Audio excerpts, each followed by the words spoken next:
හා යාළුවෝ. ඔන්න ඔයාලට සංගීතයට බර කොල්ලෝ සෑහෙන ගොඩක් මේ නාපෝලි ඉන්නවා. ඒ වගේම තමයි සංගීත කණ්ඩායම් වලට ගායකයන්ට ආදරය කරන කට්ටියක් ඉන්නවා සෑහෙන පිරිස. ඉතින් සංගීත කණ්ඩායම මෙහෙට ආපුවම රෙගාල දෙනවා, ඒ තෑගි භෝග දෙනවා. ඉතින් ඒ වගේම තමයි මෙන්න ඒ වගේ අයට තෑගි දෙන්න වයලින් එකක් තියෙනවා අපි ළඟ. කින්ස් වයලින් ස්ටෝර්ස් එකේ මේ විදිහට තියෙනවා. අස්සන වයලින් එකක්. මේ බලන්න මැටියෙන් සාදපු වයලින් එකක් මේ. මේක ඇවිල්ලා බ්‍රැන්ඩි. මෙතනින් තමයි මේක බෝතලේ ගලවන්නේ මේ গিitar එකේ මේ එක ගලපුවා මේක ඇසෙන් තනිකර බ්‍රැන්ඩි. ඒතර මේ වයලින් එක මේ විදි කින්ස් එකේ දිනනවා. ඔයාලා ලබනවා හර ලස්සන වයලින් එකක් බලන්න. ඉතින් ඔයාලට සංගීත කණ්ඩායම গিitar ගහන ආහාර මේ ගන්න යාළුවෙකුට දෙන්න හර ලස්සන දෙයක්.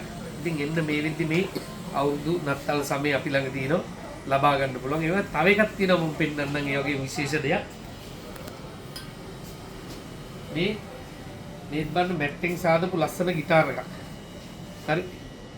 ඉතින් මේ වගේ හොඳ දේවල් අපි වෙත තියෙනවා එන්න කින්ස් එක වෙත. මේ ලස්සන গিitar එකක්. මේකත් බ්‍රැන්ඩ් එකක්. ඉතින් මෙයා ලොකු ගණනුත් නැහැ. එන්න අප වෙත තියෙනවා මේ අවුරුදු සමයේ නත්තල් සමයේ ඔයාලා ලබා ගන්න පුළුවන්. ඉතින් හොඳ තෑග්ගක් දෙන්න අරක්කු බෝතලයකට වැඩිය මේක වටිනා දෙයක්. සිහිවට්නෙත් වගේ තියාගන්න පුළුවන් දෙයක්.